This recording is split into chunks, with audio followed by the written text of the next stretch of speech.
Marcus Samuelsson, an international celebrity chef, stamps a story of cultural reconnection with his native land, wanting to impart entrepreneurial spirit and culinary innovation to its youth.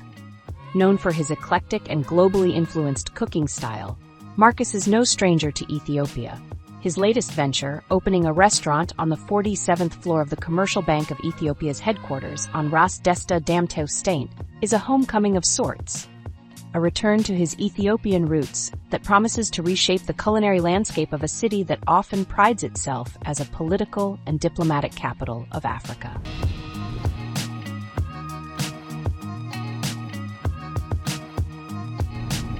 Both Maya and I, we're very, very excited. It's a homecoming.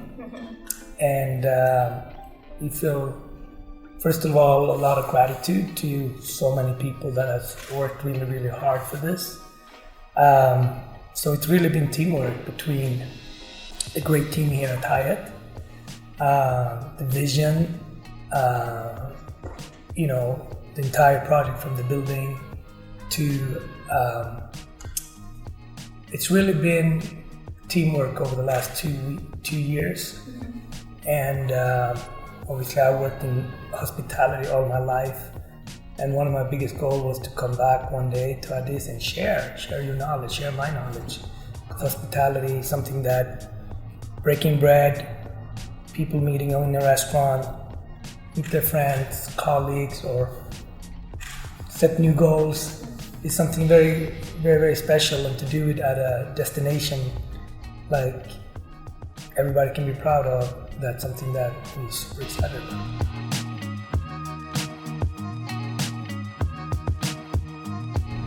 Well, I live there with my family. We live in Harlem.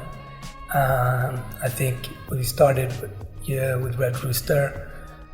I moved to Harlem first and then eventually decided to open the restaurant where Rooster really works on two levels, on the food side but also on the music side. And it's been a great, Harlem is such a strong community. It actually reminds me a lot about the community you have in Ethiopia. I would say that's one of the strongest things you find in Ethiopia is community, sense of community. And so I think there's many similarities between Harlem and Addis in many ways. Music is important in both culture, spirituality is important in both culture.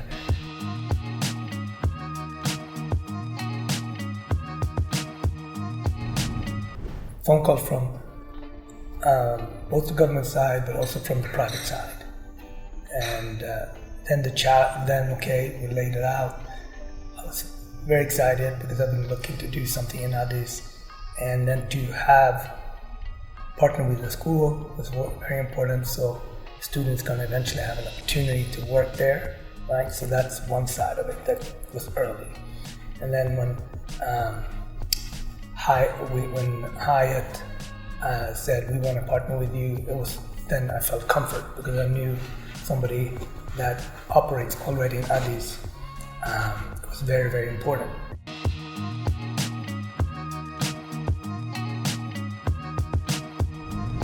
The pandemic was very, very hard on two levels, right? First, the personal loss that all of us, everybody had, regardless where you live. So it was a humbling period for all of us, right?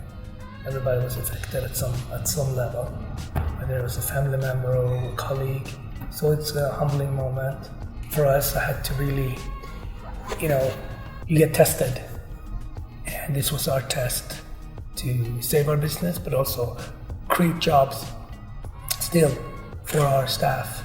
And we became a community kitchen in Red Rooster where we handed out food for 700 people a day over several months. And so the meaning of restoring your community, restoring your spirit, we worked on even in the toughest time, and it's something I always feel proud of. We had to move a lot of our business to places we could serve outdoor, like Miami, Bahamas. So we pivoted as a business. So at the beginning it was shocking, but then we continued to work and eventually came new opportunities.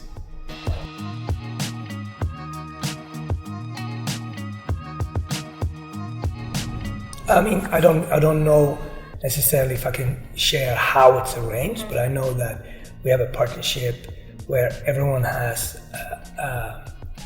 an enormous amount of stake, because we want this to be a positive project for Ethiopia, for ourselves, for Ethiopia, right? Like, I don't have to do this. I do this because I want to do this. I want to add something. Hyatt doesn't have to do this. Again, Hyatt does. So there's a lot of right intent to go in to move this forward in the right direction.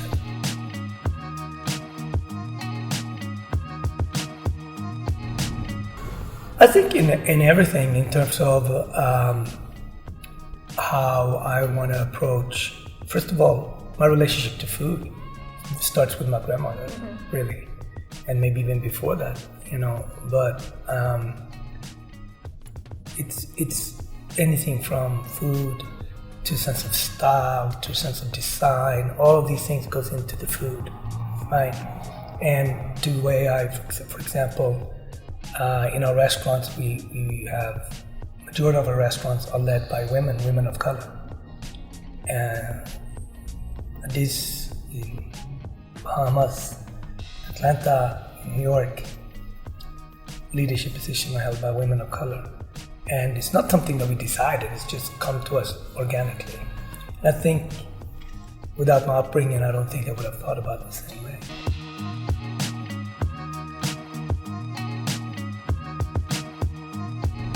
I think that for us, adding an experience to it was key. I think also we want to be part of setting a standard of hospitality. When you make the reservation, take the elevator up, you're part of an experience. It's not just because you're hungry. You go because you want to take your friends, or you want to celebrate someone's birthday or a special occasion. And then through that special occasion, food is important, but so is service, and so is the location, and to walk around and see colleagues, friends in the restaurant, but also look out and see, look at the city, how far we come. It's inspiring for all Ethiopians, whether you live here, whether you come from the outside, or whether you're coming back. It's something, and we need that. We need things to hold on to that we can all be proud of. This restaurant is for every Ethiopian, and we need big ideas, big monuments to hold on to that we can look at and say, hey, we did that, we're part of that.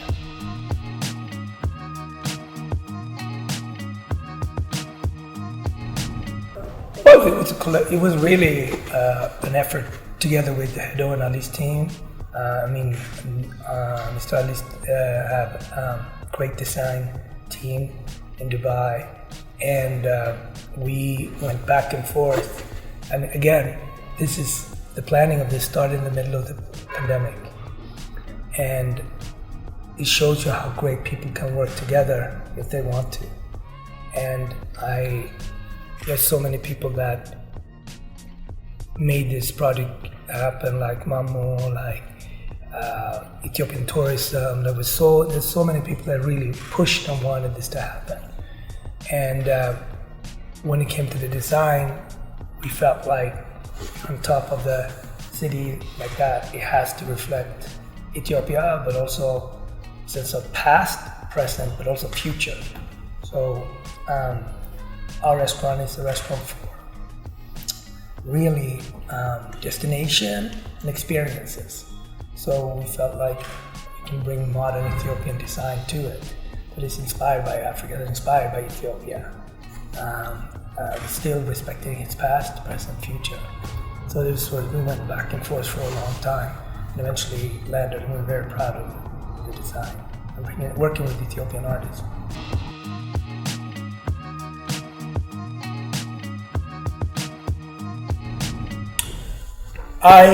We have a budget, of course, and I think we have to give it 6 months to really first understand, get a totality of structure, right? So we haven't opened all meal periods yet. So once we open all our meal periods, we're gonna have a better understanding of checkout rich.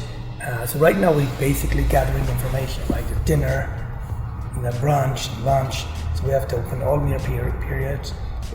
We've only been open for 1 month, so it's too, like I said, in 1 year we're going to do this again. I will have all the data. I will know a little bit more. It's too early. Yes, it is. Okay. Absolutely. But like any business, it's a business. And we're excited about it. And I know that we're going to learn a lot. Even by April, we know more than that.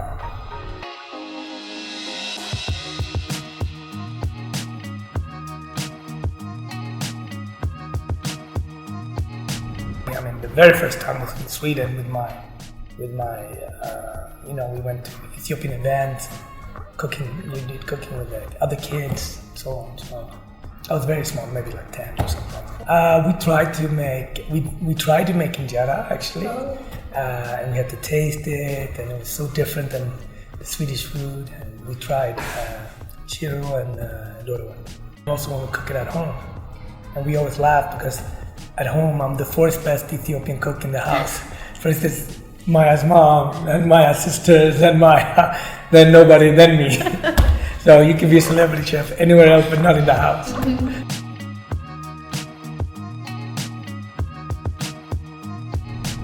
End of the day, it has to be delicious, and it has to be an experience. It has to be an experience to come there. First of all, Addis has so many good Ethiopian traditional restaurants. So for us, that we want to add to the landscape of great restaurants in Addis and Ethiopia and on the continent. And what's beautiful about a big city like this, you can dine at all levels. You can get great street food, you can get great Oriental food, you can get great traditional food. This is a restaurant you want to experience where you can also, as an Ethiopian, you can see yourself like, oh, that reminds me, but it's also not super traditional. This is a place where if you come as a foreigner, you can say, oh, I can see myself, I can relate to this, but there's a twist, there's a turning point. And that's essentially how I look at anything modern, right? It has techniques that is rooted in really modern cooking, right? But it has also ingredients that come from Ethiopia. We're inspired by Ethiopia, but by no means do we say that we are an authentic traditional Ethiopian restaurant. We're an authentic modern Ethiopian experience, right? So for me, the key word is delicious, modern, and experiential.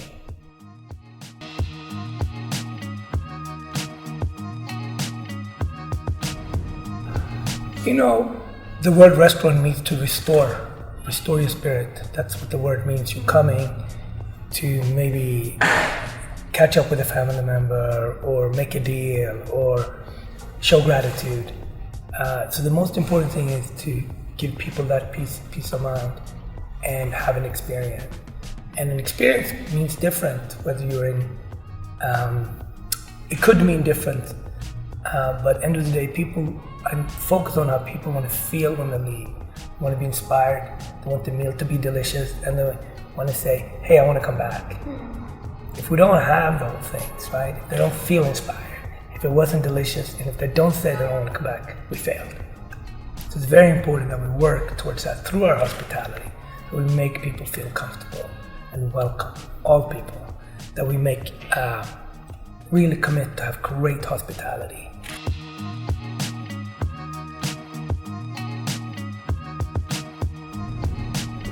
No, I would say that's the opportunity.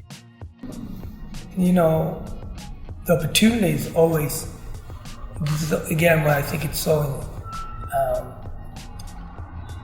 inspiring to see the growth of Addis, the growth of Ethiopia, and we've come so far. So I know now we're ready to have a restaurant on top of a building like this, where people can look out and look over their loving city and say, hey, I'm part of it. Whether you are a server in the restaurant or a president of a company, you belong.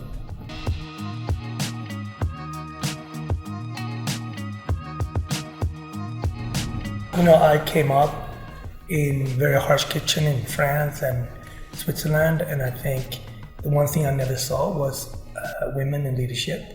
I never saw people of color in any type of leadership position. So nor did I learn only what to do in those places, I also learned what not to do. And one of the first things I thought about when I became a chef is I'm going to bring more women into the kitchen, and of course people of color. And that's something that started from a very young age. And Havmar, we focus on all our leadership positions. Our general manager, our chef, Faryal is an amazing chef, also Ethiopian, and we're very proud about the team. In Bahamas, general manager and chef, also 2 women. In Atlanta, the same thing. So I think that our industry can improve a lot in examples, and that's why when you're a chef with a big following, media following, it's your job to also change it and not just be on the sideline. Say, oh yeah, I wish that could happen. You have a role. Mm-hmm. And these are things that during the pandemic I had more time to think about, right? So it was very important to come back out and be part of that change.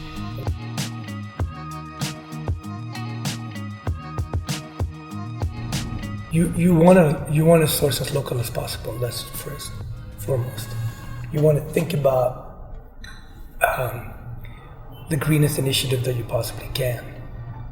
So that comes in many factors. As a chef, for example, at Havmar in New York, we are seafood but vegetable forward. Right, the majority we serve is fish but vegetables. Right, in season. Right, you can think about portion size. So I think wherever you work, you want to be up to date, and you can think about green on many levels, and it's important to do it. And the simplest fact is to think about sourcing local as much as you can. Really thinking about portion size and waste, right? So when you write a smart menu, there's no waste, And I find also for me, it's indirect, sustainable issue, but it's also not. But I also think about staffing, that you hire locally. Because if your environment around a restaurant, you can hire, like we said, about 200 people for our restaurant. When that's locally hired, that means also your environment, you create jobs in your community. That's very, very important.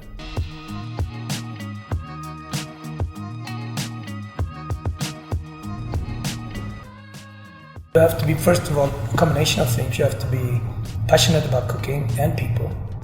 Because a lot about being a chef is you have to train people. You have to be passionate both about cooking and people. You have to really think about logistics, right? And you can't do it by yourself. You have to build a team. And there's so many small, like there's 100 rivers to really put something together. And you have to be open. What is best practice? So you have to stay open for the best solution. Even if it's building a restaurant on the ground can be challenging. Building it in the sky it could be other challenges, right? But you have to be humble enough to say, okay, what's best practice? How can I learn? How can I look at the plant? What's how does this make sense?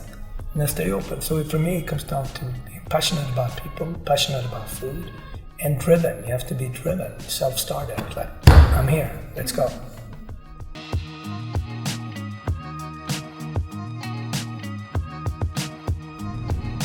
I think my wife is the best person to make sure that I don't cross it. I mean, first of all, cooking comes out of love. You want to share. You want to try new ideas. You want to share. If I put berbere on the dish, it's because I love the dish and I feel like it tastes better. But I think a lot of that is you have a modern restaurant. You're constantly looking at how can I get this dish to taste better, and it comes from a place.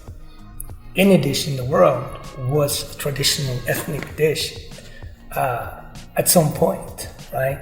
And then it was removed from that and moved to something else. If you think about tempura, for example, people think it's Japanese. It's not. It comes from Portugal, right?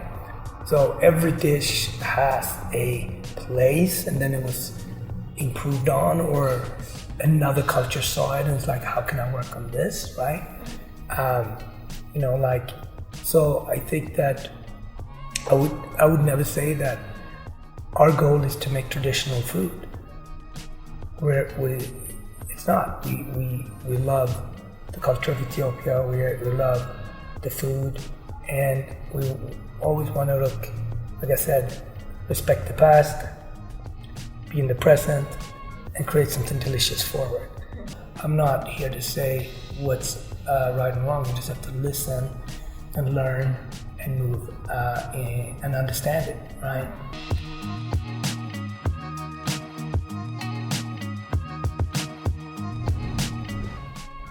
When you're adopted, I didn't have berbere for many years, right? But when I started to eat it again, when I was like in my teens, I loved it right away. So even if I was away from it maybe for 15 years, I loved it right away, and I don't think I've not missed berbere one day in my life after that, And it's also, if you want to explain for someone who's never had Ethiopian food, right? You have some pillars like injera, of course. Berbere comes right after that, right? And of course, coffee, everybody knows abuna and so on. But berbere is one of the pillars of our especially around spice. But it also is, if you think on a deeper level, it's also can vary, of course, because based on how long it dried, based on how much sun it got, based on what part of the country, and so on. So it's something that unifies Ethiopia and to the world.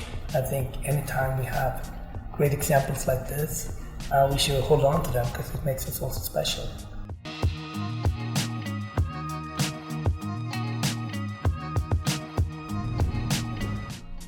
I've been in media since I was 23 years, so basically half my life.